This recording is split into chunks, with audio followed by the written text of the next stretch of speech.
Whether it is directly through the people they personally know or indirectly through social media and pop culture, young women are told what makes them worthy and what does not. They are told that their value lies in looking youthful and that it diminishes with age. They are told that looking a certain way would make them desirable and that they should want to look that way and try to look that way. Most women start getting exposed to these ideas and beliefs in childhood itself. But why do women fall for these lies? They do because they are never taught that it is not their job to make others like them. They are never taught that they don't need anyone's approval and validation to feel worthy. Look, it is easy to control and manipulate women who are people pleasers, and so society plants these insecurities in women's minds so that it can profit off of them. Women are objectified to a point where they feel reduced to just their bodies. The male gaze makes women uncomfortable not just because they feel unsafe in the moment, but because they can sense that those men don't see them as living and breathing human beings, but only as objects of desire that don't have a life of their own.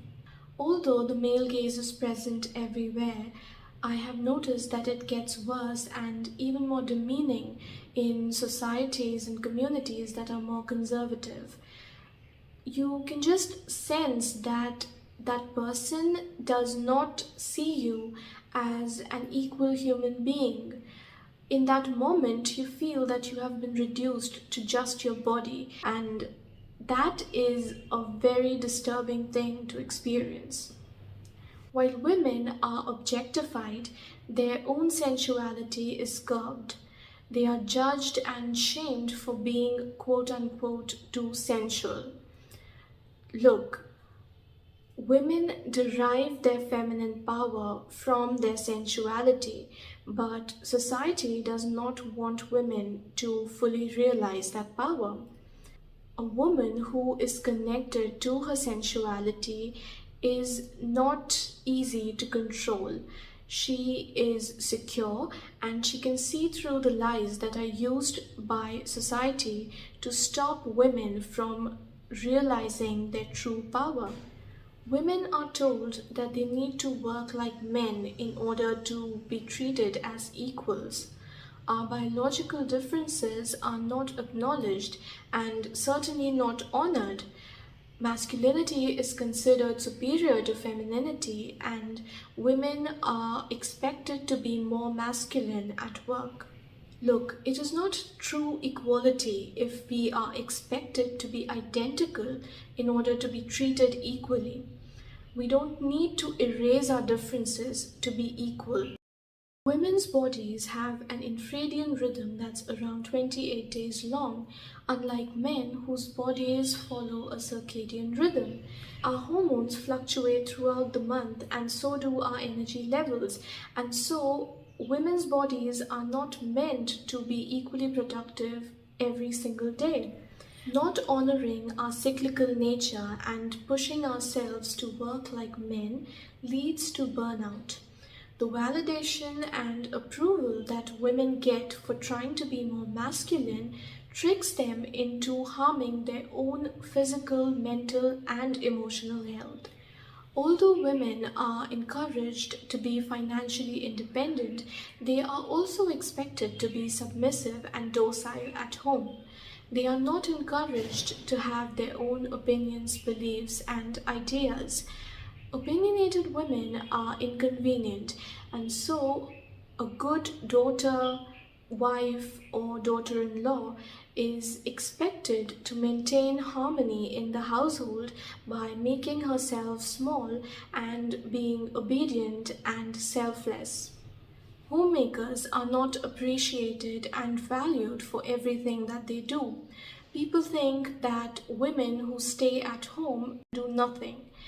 They don't realize how much work goes into making a house look the way it does every single day. But women, both homemakers as well as those that work outside their homes, are criticized if their house does not look perfect.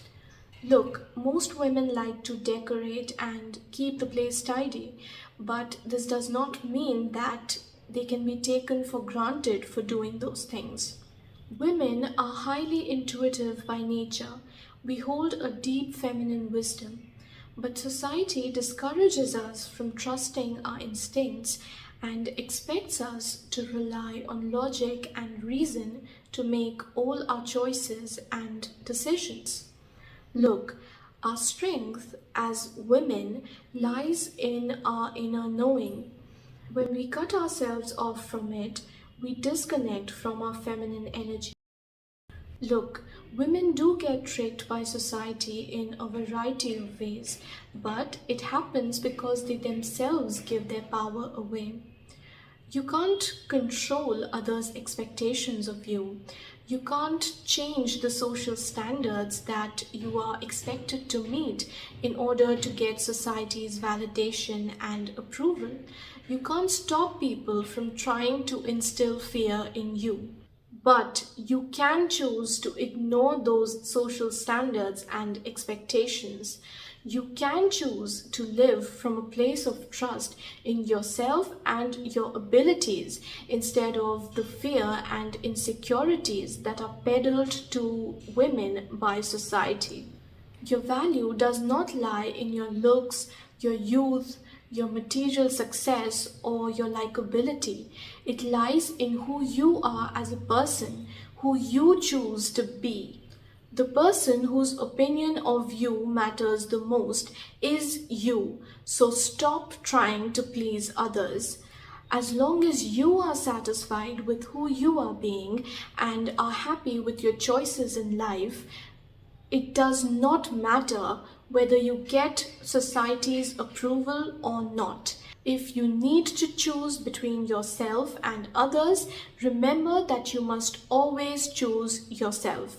I hope you found this video helpful. If you did, then don't forget to like, share, comment, and subscribe. Other than that, thanks for watching, and I will see you in the next video.